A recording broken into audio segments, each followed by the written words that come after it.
All right, everyone. We are on with Mike Holmes, who is the Associate AD for Sports Communications at Georgia State University. He's giving us a few minutes of his time. Busy man. Thanks for joining us, Mike. How you doing today?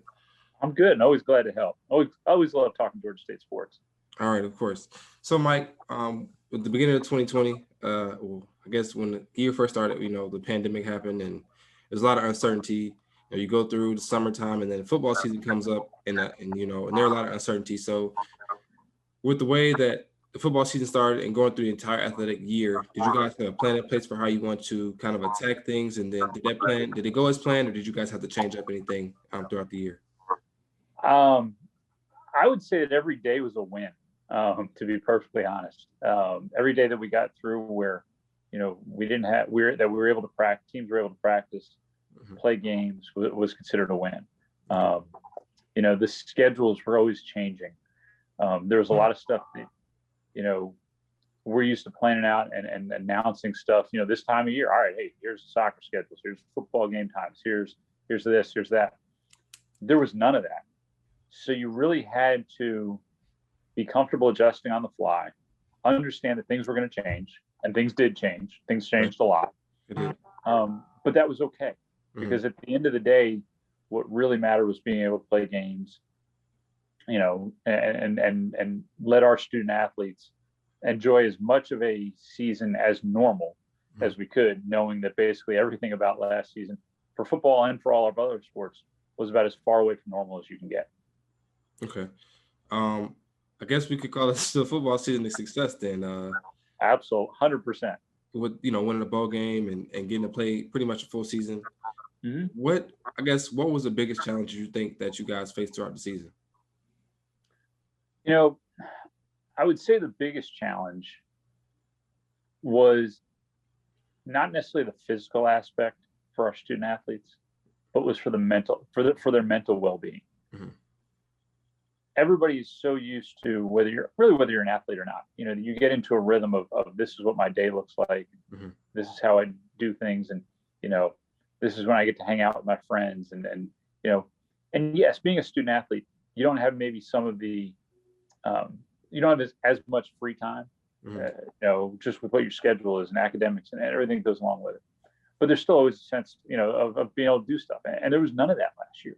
It was basically the teams that truly wanted to compete really had to follow, quote unquote, the rules of not just the social distancing aspect to it, but you couldn't go out to a restaurant on a Thursday night with some buddies and get some chicken wings or grab a pizza or whatever.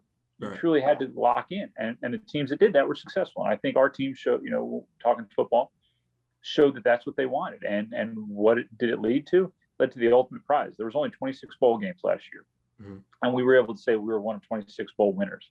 And I think that's pretty cool. And just shows the determination that team had, and the leadership, not just from the coaching staff. It was really the players policing themselves. The coaching staff and the sports staff can only be with them so much. If they truly wanted to get through and be able to play games, and practice, and try to stay as safe as possible, that's what they had to do, and they did it. All right. Now, you were able to have fans, so a lot of schools weren't, but you guys had an advantage for having fans at the games last season. Do you plan to have a full capacity this coming football season? So we were limited to about 5,000 fans a game last year, and to be honest, I don't know if we really ever actually hit that number. I think people were still in the fall very concerned, and for the obvious reasons. Some people wanted to get out of the house and come to a game and have fun, and those people did. But that's kind of where we learned. Going into this year, our plan as of right now is to be at full capacity. Obviously, we're still following CDC guidelines, and if those were to change between now and September 4th, obviously we would abide by that. But just we've seen with other teams in Atlanta. Whoops, I think you lost me for a second. There we go. Other teams in Atlanta. Things seem to be going well with all that stuff. The Braves have been doing it. I know Atlanta United has been doing it. Mercedes-Benz had I think 70,000 plus for a soccer match. It was within the last week or so. So it seems like things are moving in that direction, and we're excited about that. And we're excited the fact that we have Army coming in opening day on September 4th. honestly, I expect to sell out, and I think everybody in this athletic department expects to sell it. Now it means we got to put some work in to get to that point. Right. But we're excited about that. And from a media side of things, I'm excited to be able to have media really back in the press box. We were so limited last year, just to keep everybody safe and distance out. It wasn't as much fun. I mean, we like to have, we want everybody that's a media member that wants to come out to a game to be there. We had to say no a lot last year, and I'm not one that likes to say no to a lot of people. Right. Yeah. All right, Mike. Are any special plans? I mean, now that you can open back up full capacity, are there anything planned for football season? Anything special you guys want to do, or any things you want to add? So the big thing we're doing this year, we're going to move the student section. The student section obviously used to be next to the band in the north end zone. The students are now going to overtake what would be the east sideline, or some people call it the visiting sideline, and be behind the fans. And we're going to do a bunch of activations up there, food trucks and other things, to really to make that feel like a student section. And I think it's going to give us a great home field advantage. Okay. I'm sure there'll be a little rowdy behind the visiting section, which would be kind of cool. And we see that a lot of other places as well. And I think it's the right time for it. But, all the little stuff, we were limited on concession stands last year. We didn't do fireworks after the games. We couldn't have. One of the things we love about here is having the fans down on the field after the game, where they can throw the football around, or watch the press conferences up on the video board. We couldn't do any of that stuff last year. Heck, we couldn't have the band on the field, and cheer and spirit on the field last year. Yeah. So, I mean, as of right now, our plan is to truly get back to what the 2019 season looked like, and continue to make it even better. And we're excited. We're really excited about that. Okay. All right. Let's transition to one of the other main sport at Georgia State, basketball. It's plans to be the last season in the sports arena, with the Convocation Center now up in the works, and moving pretty fast, I would say. Every day looks like something else has been done to that place. But is there any way are there plans right now to honor the sports arena? Anything special you guys want to do to kind of take it out with a bang? Yep. No, we're gonna have a whole bunch of stuff, especially once we get to conference play, January, February. We're definitely gonna do. We always do kind of the alumni days and all that kind of stuff anyway. But we really want to make it big this year, and honor all the student athletes. I mean, think about it. The sports arena has been around for 50 years, and even though it's probably long overdue, we're all excited to move into the new Convocation Center. And as you said, it's coming along great. We'll be open in August 22. They're getting ready probably within the next week or so, I think, to put in the last concrete section of seating, so the crane will come out. So yeah, it's going to be a lot of fun, and I'm sure we will have some stuff up our sleeve for once we know what the schedule actually looks like for conference play. We haven't gotten that far just yet. That's some stuff, and make that last home game really a special one. I'm sure, I would like to think we'll get a really good crowd for that. Hot ticket. One last time. I do think it very well could be a very hard ticket to come by. Even though, it's not the greatest sports arena in the country by any stretch, it has really given us a great home court advantage. As you're well aware, you don't have to have 3,800 people in there to make it really loud. No. And over the last 10 years, we're one of the winningest teams in the country when it comes to home games. Yeah. I think that really goes back to what our fans do, what our students do, and the fact that you get 2,000 people in there, it's hard to hear. And so, I think of visiting teams come in not really prepared for that, not thinking about it. They just go, oh, we're going to the little sports arena, and there's not going to be a ton of people in it. And then when it does happen, they're not prepared for it. So I think that's been a lot of fun, and it's been a lot of fun to see it grow. I've been in games now in the sports arena for 23 years. So it'll be a little bit bittersweet. But at the same point, I'm excited to move into the new place when the time comes. Yeah. I remember Coach Hunter, when he was here, he was saying that, after Louisiana was the game, and it was a really close game, but he was saying that teams have such a hard time because it gets loud and it gets hot, and he started seeing them grab their shorts, and it's like, oh, and they started to realize, the environment they're in. So since you mentioned you've been there at the sports arena for a while, what are some of the favorite memories that you have at the sports arena? Man, how long you got? I'll just give you a few of them. Obviously, the first championship in 2015, where we were able to win it, in front of the home crowd, and celebrate on the court afterwards was phenomenal. Rashad Richardson hitting basically a half-court three-pointer to beat Tennessee State that sent the place just, it was bonkers. It ended up being, I think, the number 2 play on Sports Center that night. Even going back to the early days, probably before you were even born, I was there for Lefty's 700th win in 1998. It was actually my first game in the GSU Sports Arena. I could probably go on for hours, just because there've been so many great wins in that place, and that's the one part that, as much as I'm ready to move into the new place, it's we'll lose a little bit of that, I think, that sense of being right on top of the court, but at the same point, it's time. That whole run where RJ Hunter was here, every single one of those games was special. Yeah. Because we never lost. And I've been around Georgia State basketball a long time. We take it for granted now that when we show up for a home game, that we got a pretty good chance of winning that night. Even heck, now going on the road, we feel like we got a pretty good chance, regardless of where we're playing, whether it's at Duke or Alabama or whoever else.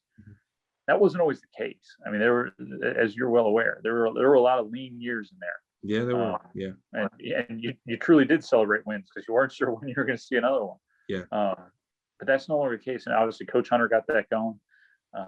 Coach Lanier's kept it going.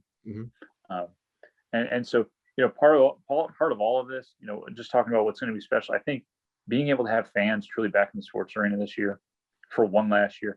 I would have been really disappointed if we were open in the Convocation Center this year, only because it would not have been the proper send-off for the arena and for everybody to have just one last chance. So I think there's going to be some pretty cool and special memories made this year.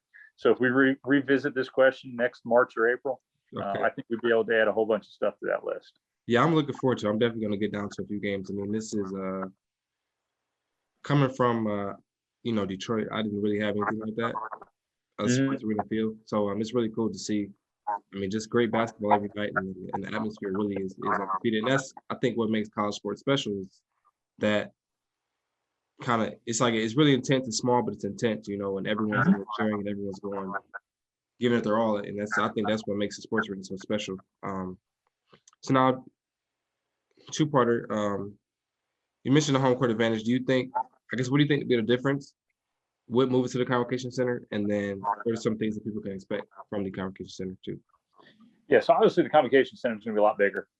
We'll seat about 7,500 in there for basketball games. So obviously, if we can continue to build up our crowds and stuff, I think we'll be able to get that same type of energy and home court advantage. What's cool for the people that have seen the photos on social media and what we've known, obviously, as we were getting prepared to build it, it's going to have a very intimate setting. Even though it's going to be bigger, the stands are really going to be, kind of on top of the court. So I think it'll give you a little bit of that sports arena tightness feel, but obviously with more amenities, with suites, more concession stands, restrooms. It's going to feel like you're going to an arena. I'm not going to say it's going to feel like going to a mini State Farm arena by any stretch, but it's going to have that feel to it of a true basketball arena. And for folks who don't know, the GSU Sports Arena was never intended to be a Division I arena home to a basketball team. It was literally built as a rec center back in the early 70s, and then kind of over the years been converted. So I think we're all looking forward to that. Obviously, I think something new and shiny will give Coach Lanier and his staff, as well as Coach Hill and his staff, more, another recruiting advantage, another chip when trying to sell young men and women on coming to Georgia State. And I think they'll see even more of the vision of what's going on with this entire athletics neighborhood. They'll have, the Convocation Center, obviously the football stadium that most people have seen. Hopefully before too long, new baseball and softball stadiums where Fulton County Stadium used to be, as well as everything that's going on in the Summer Hill area. They just broke ground on the new Publix just a couple weeks ago, and everything that's going to go there, and all the restaurants on Georgia Avenue that are open. So it's really a revitalization of this whole area. And the Convocation Center is obviously a huge piece. And not only is it going to host basketball and graduations, I think you're going to see concerts and other events. And I think it's just going to be really vibrant and really just a true gem for this university. And to all the people that are out there, from President Becker, who's obviously retiring, to all the way down, and that have helped get this thing going. It's really appreciated. And some would probably say even a little long overdue. All right, we've seen the true. I mean, I've even seen it. It's crazy. But I guess your perspective. Give me your perspective on the growth you've seen over, from starting a football program 11 years ago to now. Like even what I've seen in my short time in Georgia State has been amazing. But I guess get an your view on the growth of the athletics department in Georgia State. I guess in university as a whole too. Yeah, it truly has created I feel like a whole new university. Not just from an athletics department standpoint. I'll take you back to about 2009, where you could be walking up and down the street, on Decatur Street, or walking around campus, and as much as you would see Georgia State gear, you would see Georgia gear, Clemson gear, Auburn gear, Georgia State, which always boggled my mind that, you're at Georgia State. Why are you wearing a Georgia sweatshirt to go to class? I think football was a huge part of making the people that didn't know what Georgia State was more special, and show that we are, we may not have a traditional campus, but we're in the middle of a major city. We're one of the biggest cities in the world. And so that also gives us a lot of advantages that other places don't have. And so I think that's really started to bring it all together. And, what we've seen in these 11 years is that, it takes a little bit of time. We live in a society where everybody wants instant gratification. The minute you launch a football program, all right, you should be beating Alabama and winning national championships 2 years later. Don't get me wrong, that was the case. But that's not how the real world works. And, there's been some bumps in the road. You were around for some of them where, you go an entire season without seeing a win. And it stinks. I mean, there's no other way to put it. But sometimes you got to go through those growing pains if you're going to build a program correctly. And I think now we did do it correctly. We've been to all the bowl games. We've been winning bowl games. I think you look at the team coming into this year that probably has as much talent as on any team that we've had, as we go into year 12. We're starting to be able to play bigger team, bigger programs are recognizing us and being willing to play home and home games. So obviously, as we mentioned, we got Army on the schedule to start this year. A home and home starting with North Carolina. You got a home and home with Georgia Tech coming up in a couple of years. Vanderbilt. I know I'm forgetting somebody else. And continuing to play some big road games, just like we have at Auburn this year, South Carolina next year. Go down to Death Valley and LSU a few years from now. So it's fun to see, and not only now when we're playing those bigger schools, it's not all right. Well, let's go collect a paycheck and get beat 56-0. We've proven we can win those games. With Tennessee 2 years ago. We've been close in some others. We had Wisconsin in the fourth quarter a few years back. That's the expectation now, and the expectation is to go out and win games, compete for a Sun Belt Conference championship. Which, if you do, you're probably a top 25 team, as Coastal Carolina and Louisiana showed last year, and just continue to build it the right way. And there's going to be some bumps in the road, but if you do it the right way, long term, you're going to be in really good shape. And so that's what we've been doing. We're pretty proud of it, and hopefully the wins continue to mount as we enter year 12.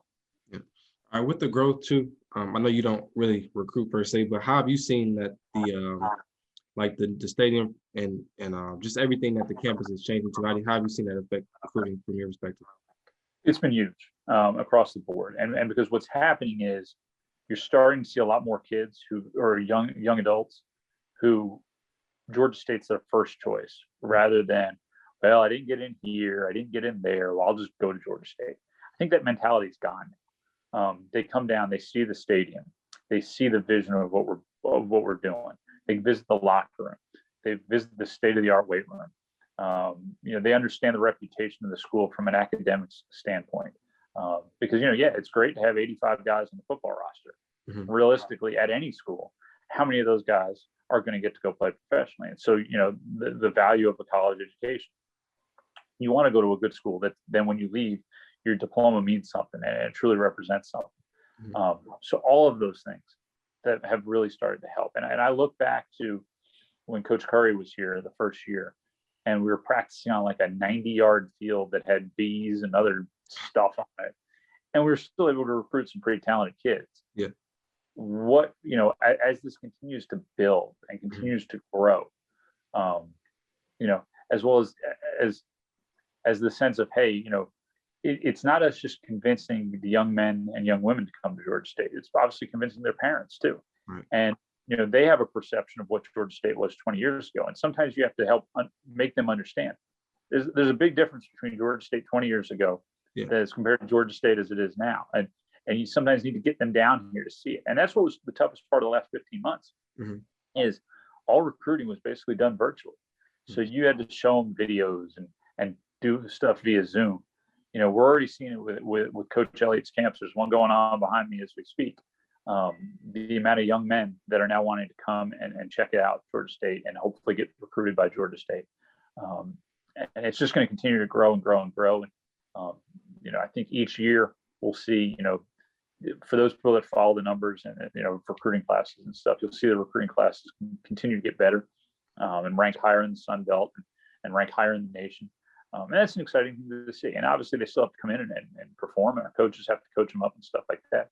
Right. But the more talent you can have, it's generally not a bad thing. Oh, well, of course not. Of course not. Looking at the soccer program, I see the men's soccer program announced moved to the MAC a few weeks ago. How much does that help? Just the exposure for the team, and then also with their maybe the level of competition maybe a bit higher. Yeah, I think it's great. And Coach Sterncy was really excited about it. You look at the league; it's a really good league, top to bottom. Just within the last 10 years, the league, Akron won a national championship. So that kind of tells you, what they're going to be going into and what they're going to be facing. It just kind of worked out perfect, as well as the fact Georgia Southern's come along with us. So it kind of creates some, team.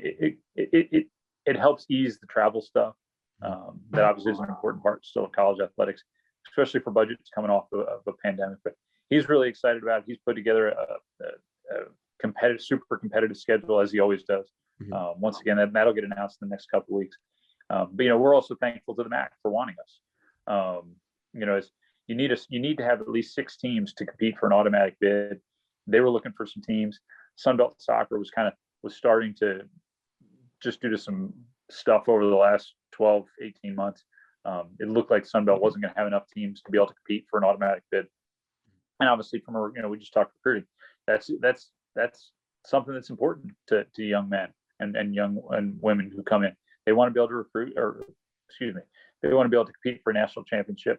And one of the ways to get there is by winning a conference title. And it's a lot harder to do from an at-large perspective. So he's really excited. They've got a brand new facility that's going to open up. Basically, it's open. The grass is just growing in now, but they'll be competing there come August. So another recruiting, another one of those recruiting things. That's a big word in college athletics. Is you got to be able to go out and recruit and bring in the right people. And this is going to give them a great advantage for it. And I think create a really cool home field advantage for us with a great backdrop of the city, which will be really cool at night when it's all lit up. Yeah, where's the new facility going to be? Yeah, so it's actually the old football practice facility on 188 MLK. So basically right off campus. So, students can literally walk from their dorms. Whereas, as we've been competing at a lot of stuff in Panthersville over the years, which is a lot harder to get to. It is. Really inconvenient for students, for media, for staff, for student athletes, basically for everybody. Yeah. So it's basically right on campus now, and it's gonna be a lot of fun. And it was just like we did here with Turner Field, converting Georgia State Stadium / Center Park Stadium. We're able to reutilize stuff. So instead of us just saying, yeah, you know what, we had a facility, we're gonna dump it, we're gonna sell it, we're gonna do whatever. We're able to convert it into a really cool facility that everybody, I can already tell you, the student athletes are beyond excited about. They've got great locker room space. It's just a really nice setup. We're really looking forward to showing it off as soon as it's all finished up. Okay. All right. And the baseball program had a few big wins to start the season. They got a win against West Virginia, got another one against Vandy. Yep. Coach Strumdown's done a lot with the program in just a short time. Where do you see him going? And really, what do you think the ceiling is for his program? For him, honestly, the ceiling's Omaha. I won't, and I don't think he would sugarcoat it either. He knows he can win here. He did it when he was an assistant coach here. He's got as talented a group of young freshmen and sophomores that we've probably ever had in program history. Yeah, if you look at the overall record, it looks a little rough, but if Mhm. you dig a little bit and you look at basically their first 20 games were all against ranked opponents. Yeah, they were. There was reasons for that, a lot of reasons for it. But then you look at what they did in conference play, and they nearly made the semifinals of the Sun Belt Conference tournament. I think it shows the direction he's going, and and it was the same thing. I mean, think about it. He was a first-year coach a year ago. Mhm. They got to play 15 games before the world shut down. So it didn't really allow him to obviously coach up his players for a whole season, to go out recruiting and do all that type of stuff. And he still was able to do what he did this year. And yeah, as you said, some big ranked wins early on, which was a lot of fun on national television and gave them great national exposure, which I think as we go back to will help recruiting.